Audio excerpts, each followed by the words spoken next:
How to avoid negative and toxic people, a story of wisdom and self-mastery. Before starting the video, please like, share, and subscribe to the channel. Once upon a time, in a remote valley surrounded by lush green hills, there stood a peaceful Buddhist monastery. The monastery was known for its serene atmosphere, where the monks practiced meditation and mindfulness under the guidance of their revered master, a wise man who had spent many years in deep contemplation and inner discovery. The monastery, however, was not without its flaws. Despite the tranquil surroundings and the spiritual teachings, there was a growing undercurrent of negativity among the younger monks. Many of them had grown restless, engaging in gossip, and some had even developed cliques that thrived on jealousy and backbiting. It seemed that, despite their spiritual calling, human tendencies like competition, resentment, and negativity found their way even within the walls of this sacred place. Among the younger monks was Shiva, a kind and thoughtful disciple in his early 30s. Deeply committed to his spiritual growth and personal transformation, Shiva had come to the monastery seeking peace, wisdom, and a deeper connection to his inner self. He admired the teachings of the master and valued the discipline of daily meditation. But over time, Shiva found it increasingly difficult to maintain his focus in the monastery. As the negativity around him began to seep into his heart, Shiva had noticed that many of the monks gossiped behind each other's backs, often speaking poorly of their fellow brothers. What had once been a refuge of peace now felt like a place where pettiness and politics reigned. Some monks would belittle others in subtle ways, spreading rumors that would create divisions, while others seemed more interested in climbing the ranks within the monastery's hierarchy than in pursuing genuine spiritual growth. It was an atmosphere that made Shiva feel suffocated, like the very air was thick with the negativity around him.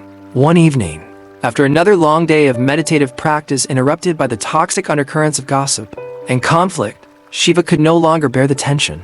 He felt his spirit weighed down by the negativity, and he knew he needed guidance. With a troubled heart, he decided to seek out the master and ask for advice, a desperate plea for peace. As the sun began to set behind the hills, casting a golden glow over the monastery, Shiva approached the master's quarters.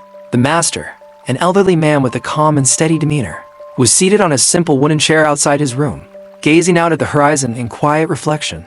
His eyes twinkled with the wisdom of many lifetimes, and his presence alone had a calming effect on those who sought his guidance. "Master," Shiva began, his voice trembling with frustration and sorrow, "I can no longer bear the atmosphere in this monastery.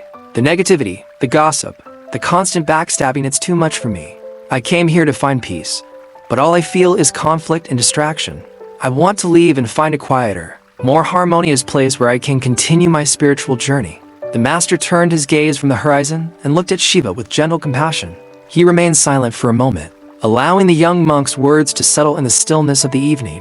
"What is it that troubles you so deeply, Shiva?" the master asked in a calm, soothing voice. "Why do you wish to leave this monastery, your home of many years?" Shiva took a deep breath, struggling to express the depth of his frustration. "Master, the other monks, many of them spend their days gossiping about each other, speaking ill of one another behind their backs. There's so much negativity, so much toxicity, that it's impossible to focus on my own path. I feel like I'm suffocating here. It's affecting my peace of mind, and I can't concentrate on my spiritual growth. I feel like I'm losing myself in this environment." The master listened attentively, his eyes never leaving Shiva's.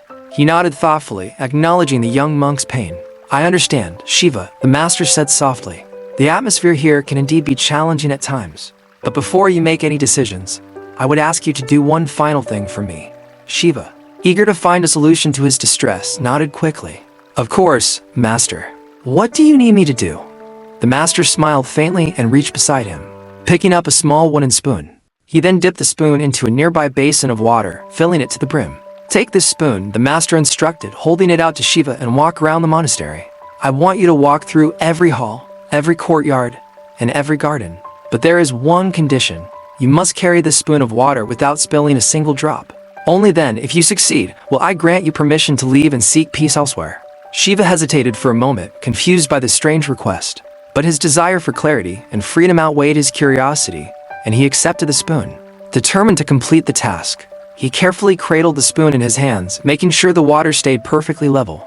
The walk of mindful focus, Shiva set off on his walk around the monastery, moving slowly and deliberately. His steps were measured, and his entire focus was on the spoon in his hands. He watched intently as the water swayed gently with each step, careful to maintain its balance and prevent even a single drop from spilling. As he walked, he passed through the monastery's main hall, where several monks were engaged in conversation. He could hear snippets of their voices, but he paid them no mind. His attention was entirely fixed on the task at hand, and the words of others faded into the background, like distant echoes.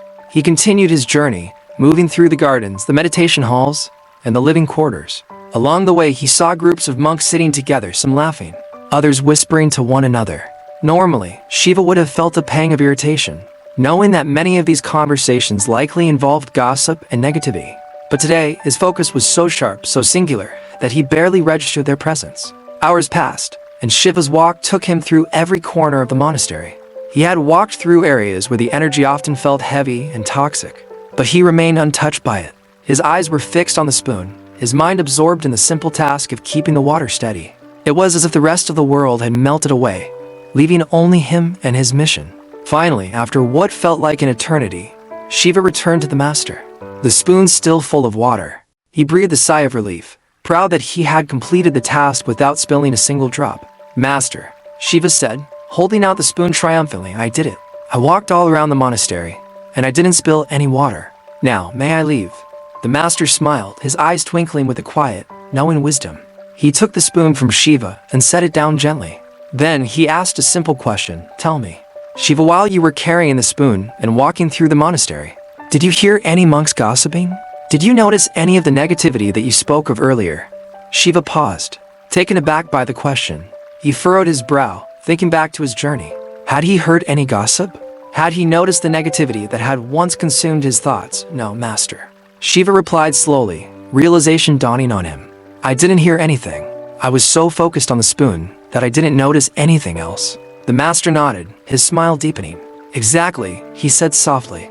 "When your mind was fully focused on your task, the distractions around you became insignificant. You didn't notice the gossip, the negativity, or the politics. All of it faded into the background because your attention was fixed on what truly mattered." A lesson in focus and detachment. Shiva stood in silence, the weight of the master's words sinking in. It was true during his walk. He had been so focused on the spoon that nothing else had mattered. The gossip, the negativity, the distractions, all of it had become irrelevant. In that moment, he realized something profound. It wasn't the environment that had been the source of his discomfort, but his own focus. The master continued, his voice calm and soothing. "This monastery, like any place in the world, has its challenges. There will always be people who gossip, who spread negativity, or who engage in behavior that can distract you from your path. But if you focus on your own goals, on what truly matters to you, the noise around you will lose its power. It will become nothing more than background noise, unable to disturb your inner peace." He paused for a moment, allowing his words to sink in. "Think of it like walking through a busy market," he went on. "If you pay attention to every shout, every distraction, you'll feel overwhelmed. But if you keep your eyes on where you're going, the noise fades away. The same is true in life. No matter where you are, you will encounter people who are negative, rude, or toxic.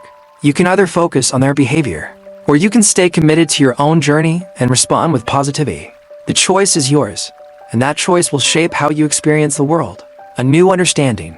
As the master's words washed over him, Shiva felt a deep understanding dawn within him.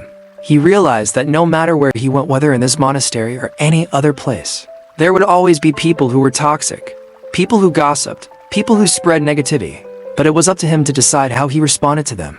For so long, he had been fixated on the actions of others, allowing their negativity to affect his own peace of mind. But now, he understood that the key to finding peace was not in running away from challenges, but in shifting his focus. By concentrating on his own path, his own goals, and his own spiritual growth, he could rise above the distractions and maintain his inner peace, no matter what was happening around him. Shiva bowed deeply to the master, gratitude filling his heart. "Thank you, master," he said quietly. "I understand now. I will stay at the monastery and continue my journey here. I will focus on what truly matters and let the negativity fade into the background." The master smiled, his eyes filled with pride and affection for his young disciple. "I'm glad to hear that, Shiva," he said. "Remember, true peace comes from within. It is not found in escaping the world, but in mastering your own mind and emotions. When you stay grounded in your purpose, the world around you cannot disturb your inner harmony." With a renewed sense of purpose, Shiva returned to his daily routine at the monastery. But this time, things were different. He no longer allowed the gossip or negativity of the other monks to affect him. Instead, he focused on his meditation, his studies, and his spiritual practice. He kept his mind centered on his own growth and inner peace, and slowly but surely, the the distractions around him began to lose their power. A universal truth. The lesson Shiva learned that day in the monastery is one that applies to all of us. No matter where we are in life, we will always encounter toxic people, those who spread negativity, who engage in gossip, or who drain our energy with their behavior. These individuals can be found in any environment, among friends, colleagues, neighbors, and sometimes even within our own families. But as the master wisely advised Shiva, the best way to deal with toxic people is not to focus on their behavior, but to concentrate on your own path and personal growth. When we shift our attention to what truly matters, our goals, our values, and our inner peace, the negativity around us becomes nothing more than background noise. In our modern world, where negativity can often seem overwhelming, it's easy to get caught up in the toxic behavior of others. Whether it's in the workplace, in social settings, or even online, we are constantly bombarded with gossip, criticism, and drama. But just like Shiva, we have the power to choose how we respond to these challenges. By focusing on our own personal and professional growth, we can rise above the distractions and maintain our peace of mind. When we keep our eyes on our goals, the negativity of others becomes irrelevant. It loses its power to affect us, and we can continue on our path with strength, clarity, and resilience, dealing with toxic people in real life. While the story of Shiva offers valuable insights into how we can deal with negativity in a spiritual or philosophical sense, there are also practical steps we can take to handle toxic people in our everyday lives. 1. Set boundaries. One of the most important things you can do when dealing with toxic individuals is to set clear boundaries. If someone's behavior is crossing the line, don't hesitate to speak up and assertively communicate your limits. Let them know what is acceptable and what is not. 2. Limit interactions. If possible, try to limit your interactions with toxic people.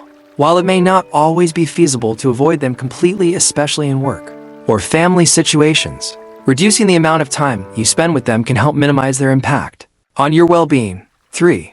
Don't take it personally. Toxic people often project their own insecurities and issues onto others. Remember that their behavior is a reflection of their own inner turmoil, not a reflection of you. By not taking their words or actions personally, you can protect yourself from being emotionally affected by their negativity. 4. Surround yourself with positivity to counterbalance the effects of toxic people. Make an effort to surround yourself with positive influences. Spend time with individuals who uplift and inspire you, and engage in activities that bring you joy and fulfillment. 5. Focus on your own growth. Just like Shiva learned in the story, the best way to handle negativity is to stay focused on your own path. Concentrate on your goals, your personal development, and your inner peace. When you remain centered in your purpose, the toxic behavior of others becomes insignificant. Conclusion. In life, we will always encounter toxic individuals, people who spread negativity, engage in gossip, or bring others down with their words and actions. But as the story of Shiva and the wise master teaches us, the key to dealing with such people lies in where we choose to place our focus. By staying committed to our own growth, setting clear boundaries, and refusing to let negativity affect us, we can rise above the distractions and maintain our inner peace. Toxic people will always exist, but our reaction to them is what truly shapes our experience. So the next time you find yourself surrounded by negativity, remember the lesson of Shiva and the spoon. Focus on what truly matters to you, and let the noise fade into the background. True peace comes from within, and it is something no one else can take away from you. If you are enjoying this video, please subscribe to the channel